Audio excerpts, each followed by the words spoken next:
We were supposed to have the lights on, but I'm feeling pretty good about them not being on right now.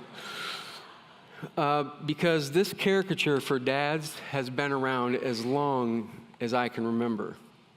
Fred Flintstone, Modern Family, Malcolm in the Middle, Carl with Urkel.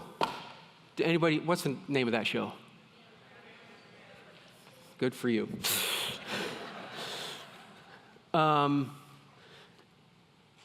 Almost any modern show that you can think of characterizes dad as a doofus. Doofus dad, right? It's become the standard. And I'll tell you that it used to drive me crazy, except I just didn't worry about it because I thought that nobody would take it seriously. Who cares, right? They can make fun of them all they want. But in the last 10 years, something has changed. There started to be articles like this that were published. They were a whole bunch of articles around the same time were published, and they have birthed all kinds of stuff out of that. At The Atlantic, "Are Fathers Necessary" was the title of the article. I read it. It's not flattering. They made the case that they're not sure that fathers are actually necessary for a family to function. The New York Times, right around the same time, ran a whole series under the title, "What Are Fathers For?" And so there was a whole series of articles exploring what fathers were for, and this was one of the articles written by Jane. Can we go to the next slide? Her article was about fathers can be valuable, but not indispensable. Jane is a psychotherapist who founded an organization called Single Mothers by Choice. And she encourages people to make the choice to be a single mom because you don't really need a dad. Now, as the years kind of progressed after this all started, more and more articles were written. I've read a whole bunch of them. And I also was interested in the comments. I read the comments of these thinking people are going to read these articles and go, "You're out of your mind." That's not what happened. So I put up a few other article titles, and there's also a few notes of people who were making comments about the article, and they weren't uncommon. There was a whole bunch of people who just think it makes sense that we could do away with fathers, and maybe we'd be better off if we did. Now, in the past, when Father's Day would roll around, here's what I would do. I would say, "Happy Father's Day," and then I would talk about something else. I grew up going to church, and so every Father's Day, I knew what to expect. It was going to be a Father's Day talk.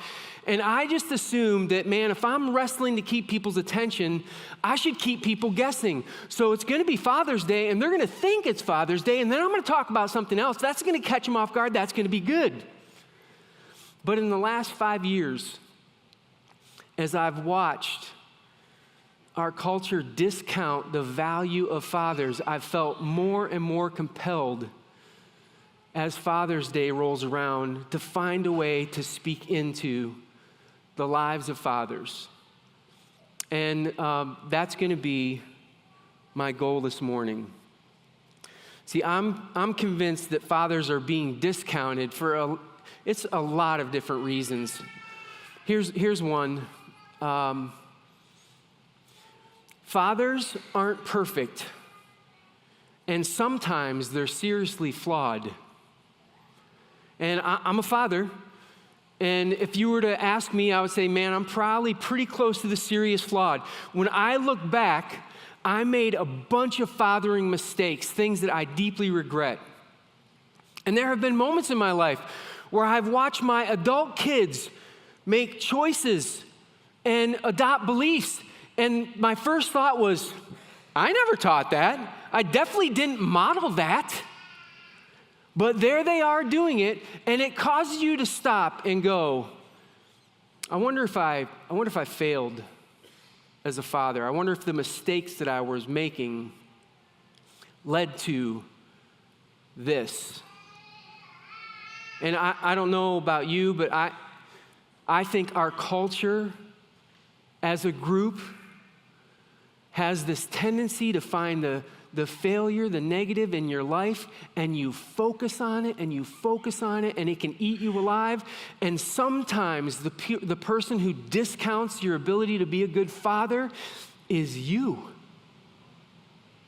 You look at your failures, and you consider all of those kind of things, and you wonder if maybe the family would have been better if you didn't do your thing.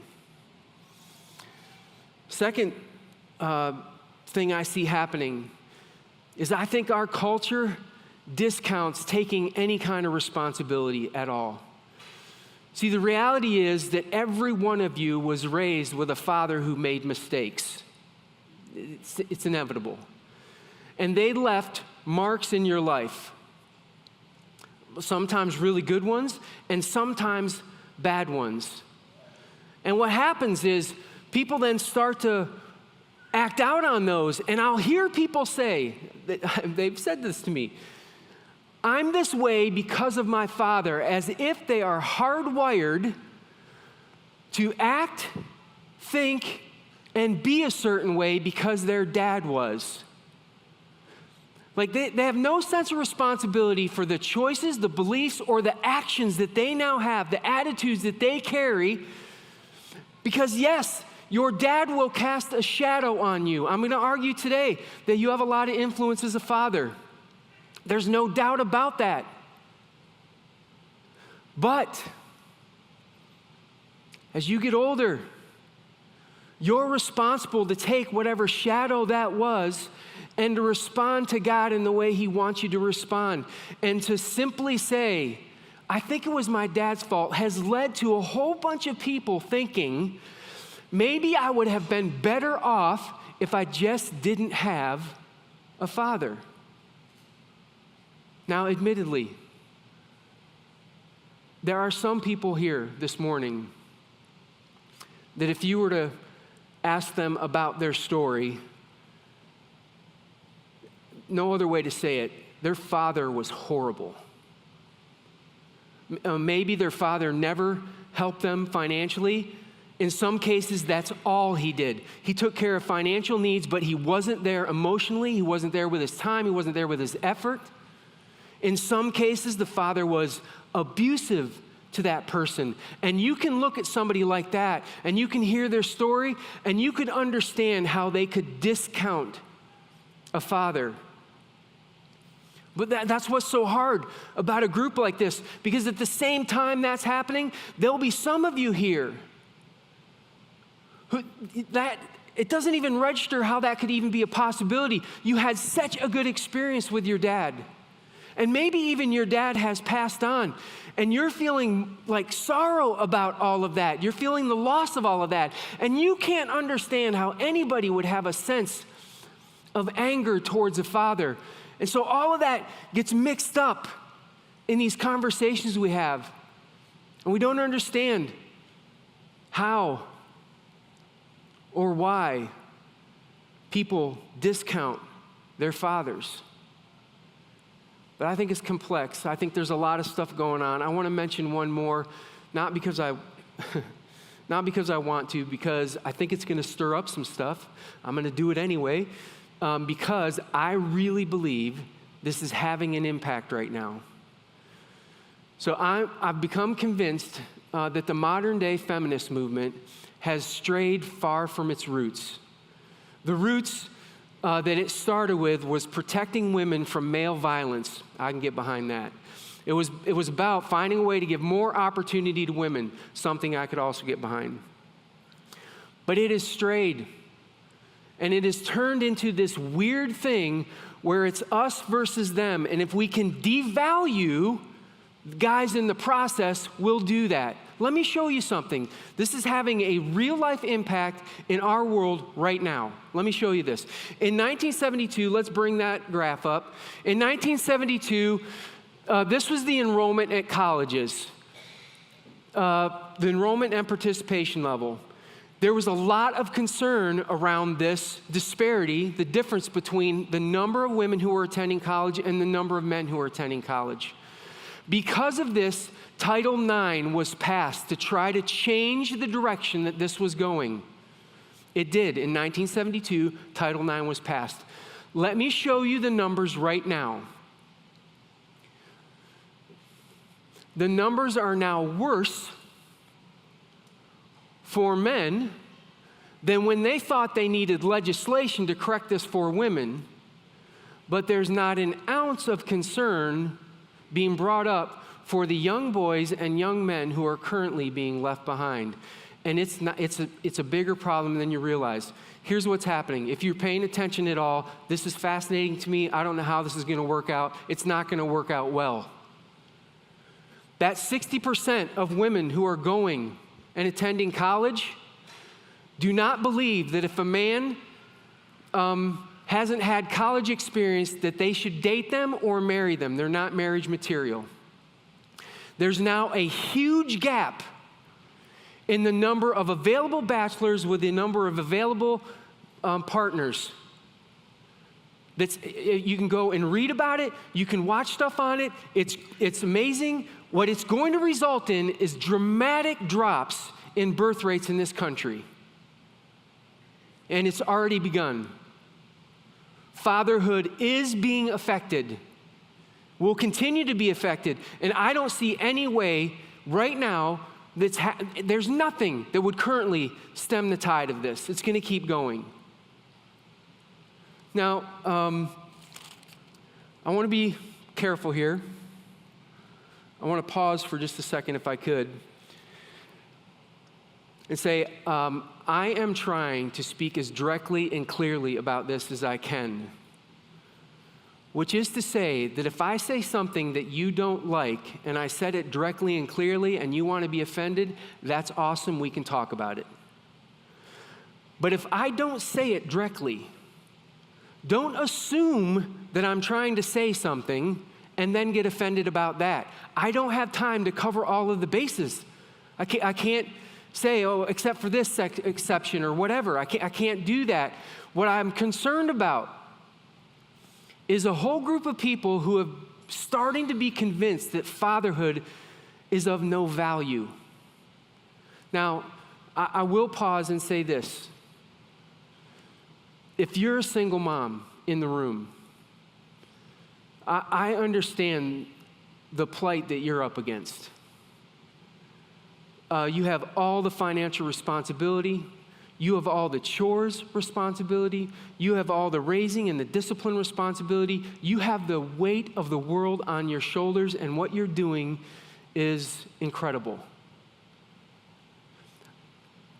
In an attempt to say, fathers, I hope you'll step up and find value in what you're doing, is not an attempt to devalue what you're doing. In fact, some of you are doing it because the guy wouldn't fulfill his responsibility in your relationship and be the man that he was supposed to be. But you're doing a thankless task with very little encouragement, and I want to say stick at it. It's not hopeless. You can do it. It's hard. It's definitely harder, but you can do it. And I thank you for all the effort that you give. But what I'm concerned about is we have a culture right now who is communicating that dads are not necessarily important, that they're not valuable, and if they are in the family, they're about as helpful as another child. Like they're doofus. And unless we address that, we're going to end up with a lot of difficulties. I think there are serious consequences for these beliefs that are now circulating in our culture. So what I want to do is I want to try to establish the values starting with God. In Matthew chapter 6, verse 9, Jesus is teaching his disciples how to pray, and he says this. This is how he starts it. Our Father in heaven. If you recall, Austin taught about this 2 weeks ago, and he said the better translation for this would be, our Father always with us. Our Father always with us. This is kind of a beautiful thing, but I need you to think about it.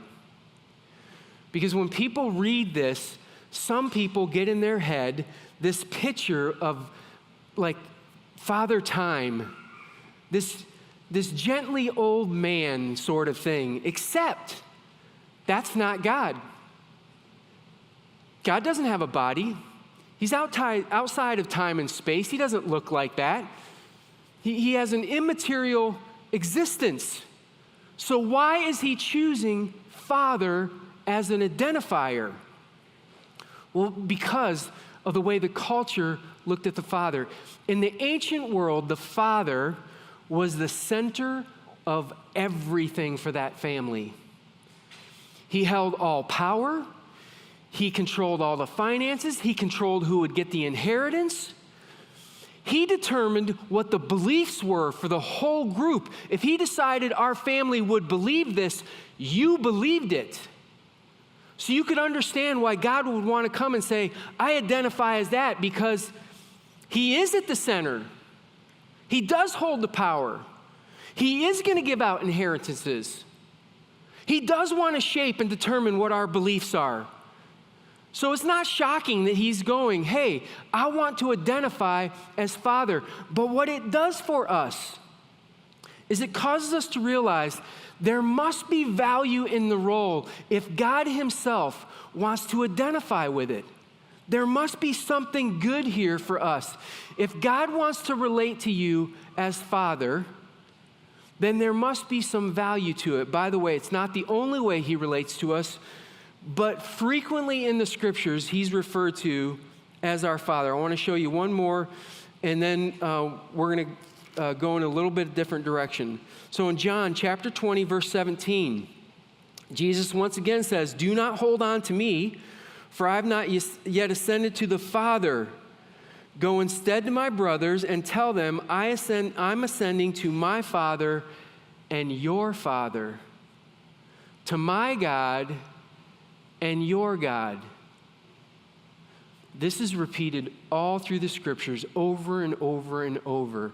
God wants to be seen as your Father.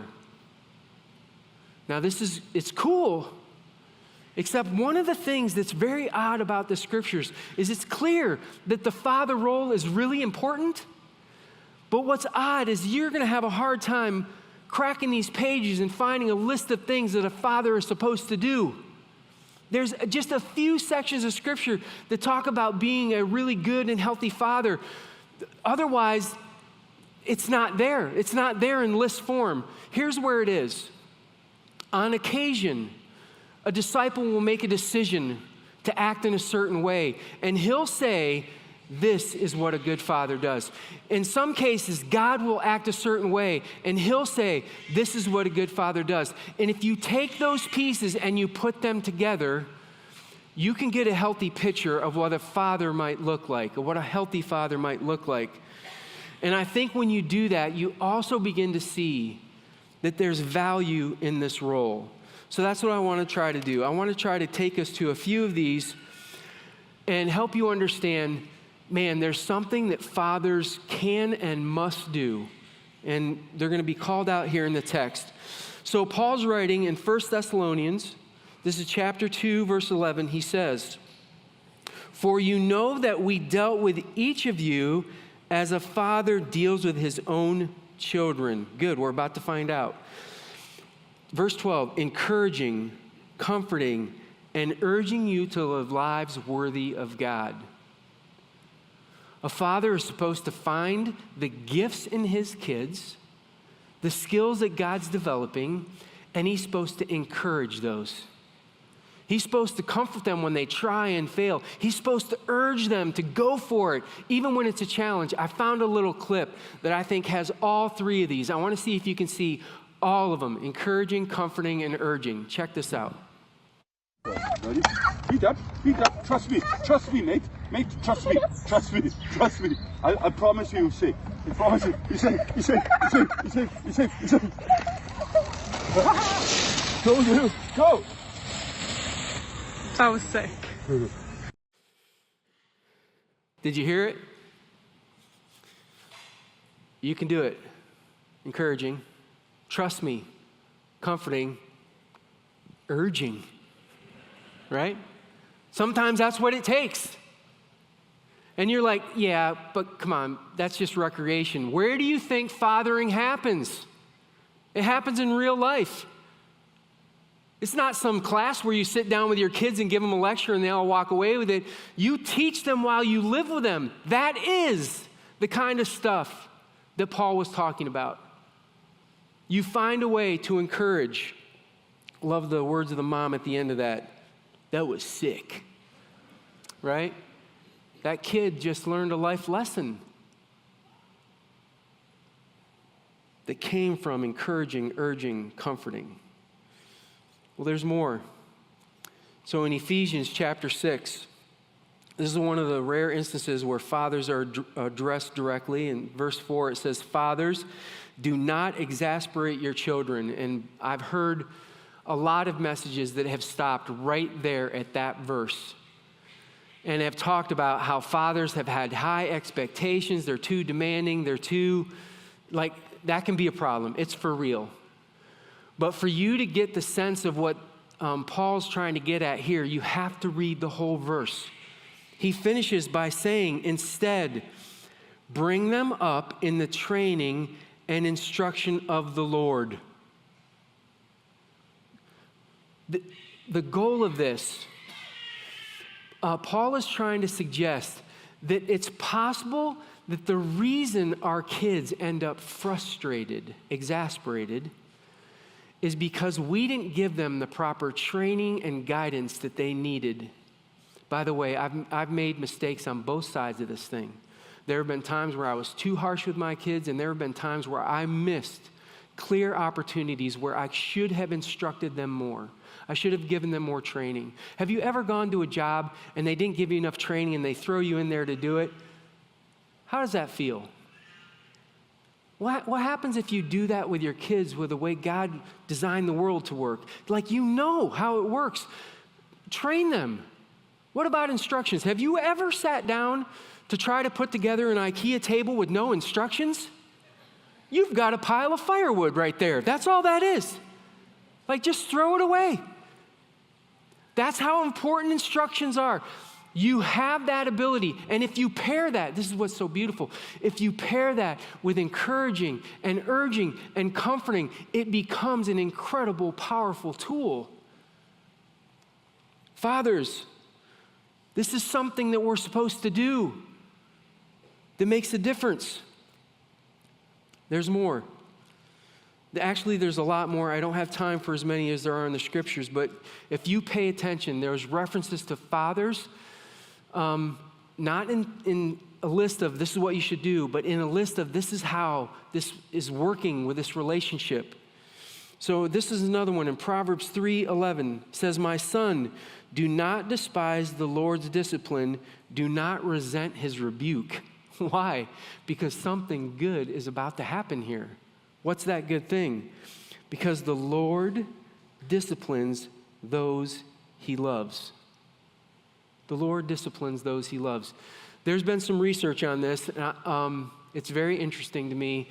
By the way, this is in general terms. This is not everybody. But it's enough of a thing that they can say this is generally true. They have found that moms and dads set boundaries equally in the relationship. That's no different. But what they found is that when a child breaks the boundary, mom is more understanding of that and says, "Oh, I understand the reasons you broke the boundary. It's okay." Dad is not. Dad understands that you just broke the boundary and now there's a penalty involved and he's going to enforce it, right? I don't know if you guys, those ridiculous Allstate commercials where that guy is all beat up, right? I love them. I think they're hilarious. The last one they did, he's in the basement with his brother playing basketball. And he just taunts him on and messes with him. And finally he goes, "Why don't you try to make a basket?" And his brother goes, "Oh, I will," and starts running at it. He steps to the side and trips him, and he crashes through the paneling. You guys know this commercial? And the mom comes downstairs, and what does she say? Wait till your father comes home. I loved it. I loved it because I heard that when I was growing up. Now, my mom didn't sound like she had smoked 3 packs of cigarettes a day, but she said it. And it was because I knew that when Dad came home, there was going to be some boundary enforcement that wasn't going to be great. But I'm telling you right now, fathers, your kids hate it. At the time, they don't like it. And you feel like a bad guy, and you feel like you're the one who's kind of doing the deed that's everybody dislikes you. There is value in it if you can do it in a loving way. If you can combine all of those things. If you're instructing and training your child, encouraging them, comforting them, urging them along, and then they disregard what you say and they do their own thing, discipline comes in and sets a boundary that says, no, you're going to learn this because it's so important, and you hold to it. And it becomes this valuable tool that ends up giving them life. Dads, this is a good thing. It's a value that you can add to life. Now, here's what's incredible. Despite all of these articles being written, despite the direction that our culture is currently going with this right now, in recent years, in the last few years, there have been multiple studies that have come in. They're all saying the same thing. And the numbers are overwhelming. Band, if you'll come up, we're going to need you in just a second. I want to show you this. So if there's, with an active father? Yes, that's right. If there's an active father, not just a figurehead, if you're in the home but you're barely there, you're not engaging with the kid, you're not doing that. If you're active in the home, the kid is 80% less likely to be in jail, 75% likely to experience teenage pregnancy, 2 times more likely for higher education. They're finding this in repeatable studies over and over. But get this, without a father in the home, it gets really ugly. 71% higher dropping out. 90% of homeless and runaway kids come from homes with no father. 63% higher chance of a suicide.